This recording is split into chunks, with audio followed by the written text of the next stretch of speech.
बच्चों, संगठन के कार्यात्मक संगठन और विभागीय संगठन के पश्चात अब हम देखते हैं औपचारिक संगठन से क्या आशय है। औपचारिक संगठन जिसको बोलते हैं हम फॉर्मल ऑर्गेनाइजेशन। औपचारिक संगठन वह है जिसमें प्रबंध के प्रत्येक स्तर पर अधिकारियों के अधिकारों, कर्तव्यों एवं दायित्वों की स्पष्ट रूप से व्याख्या कर दी जाती है। ऐसे संगठन में सत्ता का भारार्पण ऊपर से नीचे की ओर होता है। औपचारिक संगठन संस्था के प्रत्येक व्यक्ति को निश्चित रूप से काम करने, नियमों का पालन करने, मिलकर काम करने तथा पद के अनुसार दूसरे से व्यवहार करने के लिए बाध्य करता है। औपचारिक संगठन एक ऐसा संगठन होता है जिसे पूर्व निर्धारित उद्देश्यों के आधार पर बनाया जाता है। पहले से ही अधिकार, दायित्व, पद आदि निश्चित कर दिए जाते हैं। संगठन किस आधार पर होगा, कितना बड़ा होगा, कितने लेवल होंगे, कौन किसके अंतर्गत काम करेगा, ये सारी औपचारिकताएं पहले से निर्धारित कर दी जाती है। इसको हम बोलते हैं औपचारिक संगठन। इसमें कितने लेवल होंगे, कितने अधिकारी, किनके क्या कर्तव्य होंगे और उच्च स्तर से लेकर निम्न स्तर तक किस प्रकार काम किया जाएगा। जैसे इसमें लिखा है भारार्पण ऊपर से नीचे की ओर होता है। भारार्पण मतलब उच्च स्तर के अधिकारी द्वारा निम्न स्तर के अधिकारी को काम सौंपना, यह भारार्पण कहलाता है। तो सत्ता का भारार्पण ऊपर से नीचे की ओर मतलब टॉप लेवल के ऑफिसर हमेशा नीचे की ओर आदेश देते हैं और कोई सूचना भेजना हो तो निम्न स्तर से उच्च स्तर की ओर जाती है, वो संपर्क श्रृंखला होती है। तो औपचारिक संगठन से आशय ऐसे संगठन से होता है जो पहले से ही निर्धारित कर दिया जाता है, जिसके अंतर्गत अधिकार और कर्तव्य पहले से निश्चित कर दिए जाते हैं कि कितना बड़ा ऑर्गेनाइजेशन होगा, कितनी पोस्ट होंगी, कौन व्यक्ति किसके अंतर्गत काम करेगा, किसको किसके प्रति जिम्मेदार रहना है, कौन मार्गदर्शन करेगा, किन नीतियों नियमों का पालन हमें करना पड़ेगा। ये सारे संगठन जो होते हैं, ये सारी बातें जो होती है औपचारिक संगठन के अंतर्गत होती है, जहां कार्य को करने के लिए बहुत सारी औपचारिकताओं का निर्वाह करना पड़ता है और उस औपचारिकता के आधार पर पहले से ही सारे अधिकार, कर्तव्य, दायित्व पहले ही निश्चित कर दिए जाते हैं और सबको उसी नियमों के अनुसार काम करना पड़ता है, उसी के अनुसार सबको चलना पड़ता है। उसे ही औपचारिक संगठन कहते हैं। औपचारिक संगठन की क्या विशेषताएं हैं? औपचारिक संगठन में प्रबंध के प्रत्येक स्तर पर अधिकारियों के अधिकारों, कर्तव्यों एवं दायित्वों की स्पष्ट रूप से व्याख्या की जाती है तथा उनकी सीमाएं निश्चित कर दी जाती है।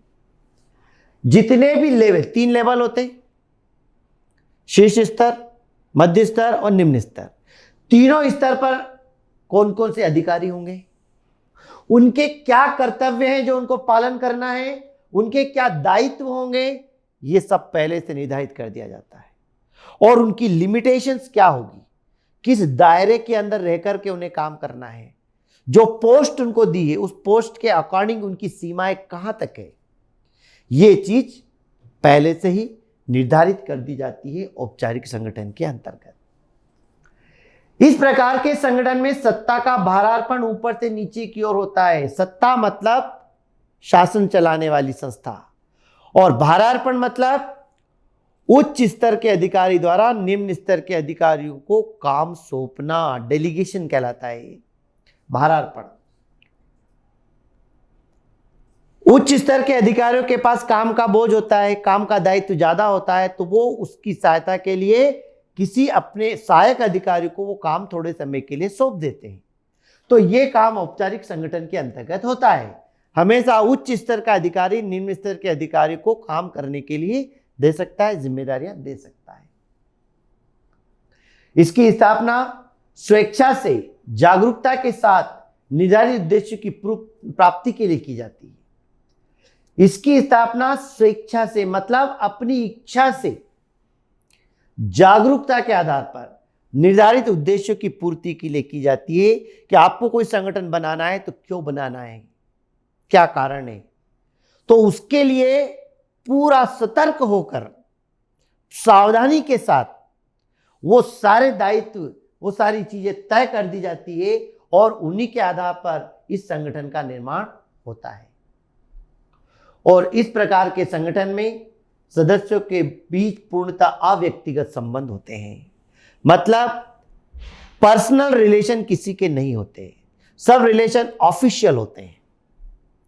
उदाहरण के लिए दो भाई हैं, दोनों एक संस्था में काम कर रहे हैं, एक व्यक्ति क्लर्क है और एक व्यक्ति, उसका जो छोटा भाई है वो हाई पोस्ट पर पहुंच गया।